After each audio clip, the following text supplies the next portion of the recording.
Jihad itu dari kata jahada yujahidu mujahadatan.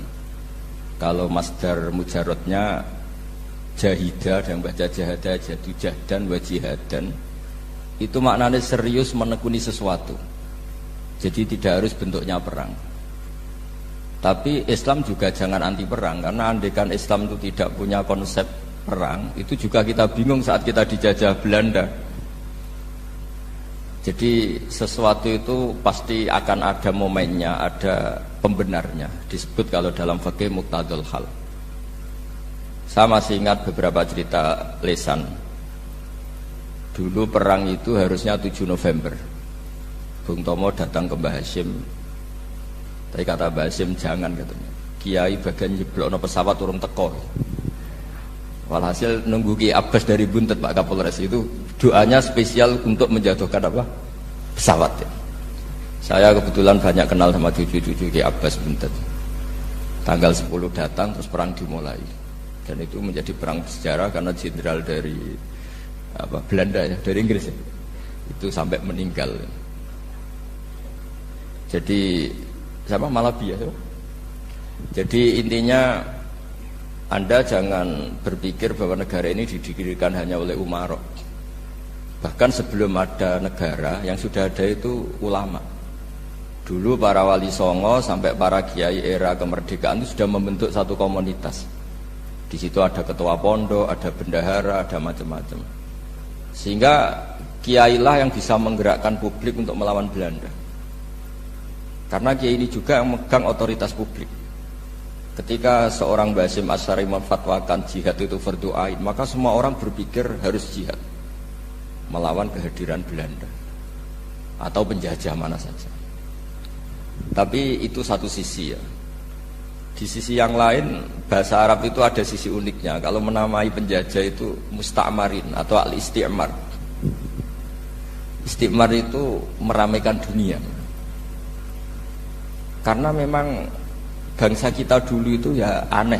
Tapi nak sampean ngrasani teman-teman ya kualat itu mbah-mbah jenengan. Kita ini dulu memang ya agak aneh. Belanda itu sudah penjajah tapi sama buyut-buyut kita dipanggil Doro. Bisa kamu bayangkan kiai saat itu untuk mengingatkan masyarakat pentingnya melawan Belanda. Wong manggil Belanda saja Doro tuan. Terus kemudian kita berfatwa melawan Doronya. Jadi benahi ilmunya saja wis sak penggawean kira-kira. Jadi ngelola orang bodoh itu ya kangelan. Enggak dikelola itu bangsa kita, dikelola itu ya rodok goblok banget. Wong ngundang penjajah kok napa? Doro. Jadi itu PR besar. Tapi kiai itu punya seni untuk memberi penjelasan. Makanya di antara kelebihan ulama itu pasti warasatul anbiya itu di fatonah ada unsur kecerdasan. Cerdas itu seni mengelola pikiran manusia, itu namanya cerdas. Makanya saya berkali-kali kalau ngaji, harusnya orang itu semuanya itu pengagum ilmu, jangan pengagum fakta, ini pengagum ilmu. Ya saya berkali-kali menyontohkan, kalau Anda suami yang miskin, nggak punya uang, terus pulang dimarahin istri karena nggak punya uang atau kerja tidak sukses, harusnya kamu bangga. Anda juga kan yang berteori kalau suami nggak becus itu pasti dimarahin gitu. Nah ketika menjadi fakta harusnya Anda syukur bahwa ilmu Anda itu benar gitu. Jadi pas istri marah, wah alhamdulillah ternyata teori saya ini benar gitu. Ini lucu kan, teori Anda mengatakan demikian, tapi pas menjadi fakta Anda tidak siap. Nah, begitu juga menyangkut penjajah. Belanda itu sudah maju, Eropa sudah maju, Indonesia negara yang terbelakang. Di mana-mana terbelakang itu menjadi objek penjajahan. Di mana-mana yang terpelajar itu posisi menjajah. Sehingga ulama berpikir bahwa awal dari kemerdekaan adalah mengertikan yang tidak ngerti. Karena teori penjajahan pasti gitu, yang tahu menjajah yang tidak tahu, yang sudah modern menjajah yang belum modern dan seterusnya. Makanya awwalu hadzal din itu al ilmu. Makanya nomor satu itu ilmu, pengetahuan. Di sini pentingnya sampai Islam mewajibkan thalabul ilmi fardhatun ala kulli muslimin. Karena tadi bisa kamu bayangkan 350 tahun dijajah Belanda, kita manggil mereka itu Doro atau tuan. Kayak apa? Susahnya menggerakkan masyarakat yang cara pandang masih demikian.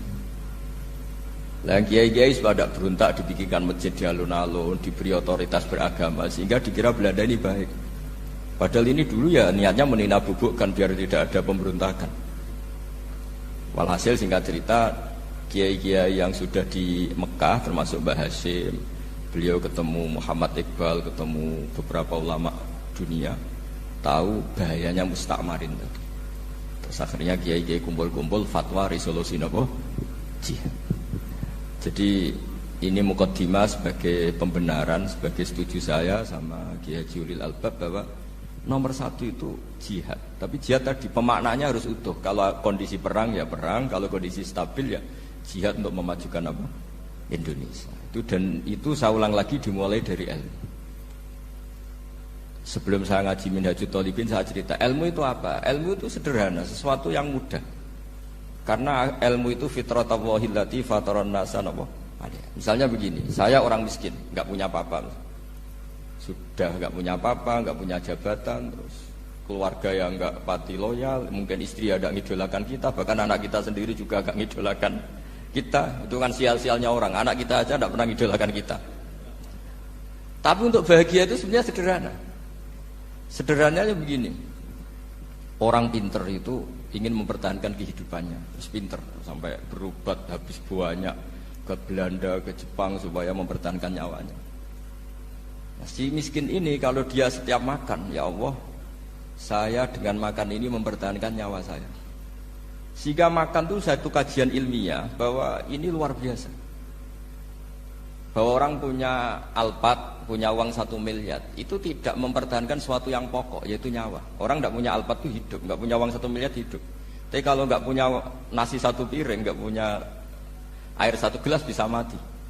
Artinya apa? Orang miskin itu yusyarikul aghniya, sama dengan orang-orang kaya dalam hal kepemilikan hal-hal yang pokok. Tapi kadang-kadang orang miskin itu ya nyon sewu agak belagu, sudah miskin ingin punya Alphard, sudah miskin ingin punya uang, ya dia tersiksa. Harusnya karena berpikir nggak punya Alphard tuh masih hidup, nggak punya uang 1 miliar masih hidup. Yang punya Alphard hidupnya juga pakai nasi 1 piring, yang punya uang 1 miliar juga pakai nasi. Ya kalau itu kan sama, saya punya. Kalau gitu kan bisa miskin rasa kaya. Itu memang harus dilatih. Nah, kalau orang kaya kan rumahnya banyak di mana-mana. Memangnya kalau rumahnya banyak di mana-mana terus tidur di sini 1 jam, di rumah itu 1 jam, malah nggak bisa tidur kan? Tetap aja yang dipakai 1 kamar. Itu gunanya apa punya rumah banyak? Setidaknya zaman miskin itu dia berpikir gunanya apa punya rumah banyak dipakai ya hanya 1. Meskipun suatu saat kalau dia kaya juga berpikirnya agak rubah. Ya penting punya rumah banyak biar kemana-mana punya rumah, nggak apa-apa. Tapi sementara masih miskin jangan berpikir seperti itu. Nah yang menjadi miskin kacau kan sudah miskin berpikirnya gaya orang kaya. Nah, itu kecelakaan itu. Nah, itu ilmu, maksud saya itu ilmu. Sehingga dulu Nabi ngajari orang miskin itu sederhana. Ketemu orang miskin sama Nabi diajarkan. Nabi diantara ajarannya begini. Ada seseorang man asbaha, orang yang setiap harinya mu'afan fi jasadi, dia sehat, aminan fi sirbi, negara dalam keadaan aman, tidak dalam ancaman. Indahu qutu yaumi, dia hari itu punya makan. Faka'an nama khizat lahu dunya bihadzafiriha, berarti dia sudah punya dunia dan isinya. Karena polanya sama. Buat Presiden Amerika itu yang untuk mempertahankan nyawanya ya makan pokok dan minuman pokok, bukan jabatannya sebagai presiden atau punya uang triliunan. Orang paling kaya di Indonesia juga gitu, untuk mempertahankan hidupnya juga dengan makanan pokok. Dan itu orang miskin punya. Kehidupan paling top itu apa? Ya kehidupan yang mempertahankan nyawa itu yang paling top, lainnya itu enggak. Karena mempertahankan nyawa ini super penting dan orang miskin bisa. Nah, saya berharap ilmu seperti inilah menjadikan dulu itu kuat ketika melawan Belanda. Kenapa kuat? Karena mereka gampang syukur. Barokahnya gampang syukur itu selesai dengan dirinya sendiri. Kalau bahasa intelektualnya itu, orang kalau sudah selesai dengan dirinya sendiri bisa berpikir memanfaati pada orang. Dulu orang-orang miskin ketika era sahabat, termasuk era para ulama yang mendidik para umatnya, itu selesai dengan dirinya sendiri. Nah sekarang banyak orang miskin juga termasuk orang kaya, bahkan belum selesai dengan dirinya. Wah itu angel, ngajak jihad angel, karena dengan dirinya saja belum selesai. Maka masyhur itu kan ketika perang Tabuk ada orang datang kira-kira kalau Indonesia pakai beras 4 kilo, ya Rasulullah yang 2 kilo tak kasihkan keluarga kami supaya bisa makan, yang 2 kilo tak kasihkan jenengan untuk biaya perang. Perang Tabuk itu perang tersulit, disebut perang Dhatil Usra. Sekarang hitung saja, ini coba dihitung, mungkin yang bagian kasir tahu. Kalau 2 kilo kali 3.000, umat Islam pas itu sekitar hampir 3.000, itu sudah 6.000 kilo. 6.000 kilo itu artinya apa? Orang miskin ketika perang membiayai dirinya sendiri, itu satu. Kedua, dengan mental memberi, orang ini tidak tamak. Barokahnya tidak tamak, tidak nyalahkan yang kaya. Efek dari itu apa ketika perang Tabuk? Sumbangan dari Sayyidina Utsman yang jumlahnya besar sekali, yaitu diantaranya 1.000 dinar. 1 dinar kira-kira 4,25 gram, berarti sekitar 4.000 gram. Itu bisa diberikan alat perang. Sumbangan dari Abu Bakar juga bisa dipakai beli kuda untuk perang. Nah bayangkan kalau kebutuhan orang miskin ini untuk makan itu nggak mau urun. Wah usaha miskin nggak perlu urun, nah usaha miskin dipakai alasan terus. Maka jumlah 3.000 ini akan mengurangi anggaran untuk belanja peralatan perang karena untuk konsumsi orang miskin. Jadi itu kadang mangane tanduk itu kan repot. Wes miskin mangane tanduk, nak antri mo kan ribet.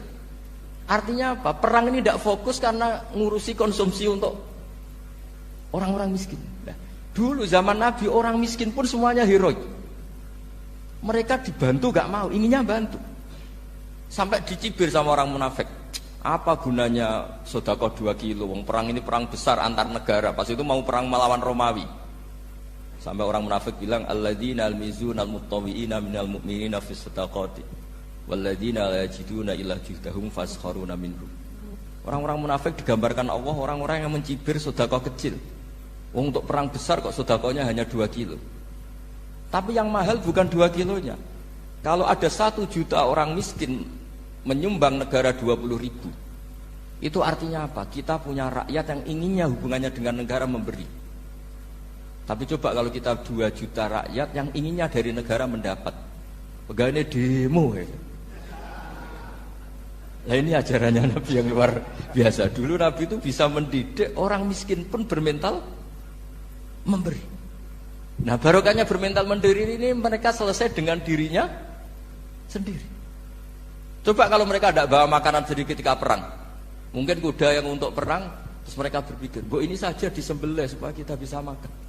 Ribet kan? Ngapain beli senjata yang mutakhir, makan saja nggak bisa. Tapi barokahnya mereka urun sendiri.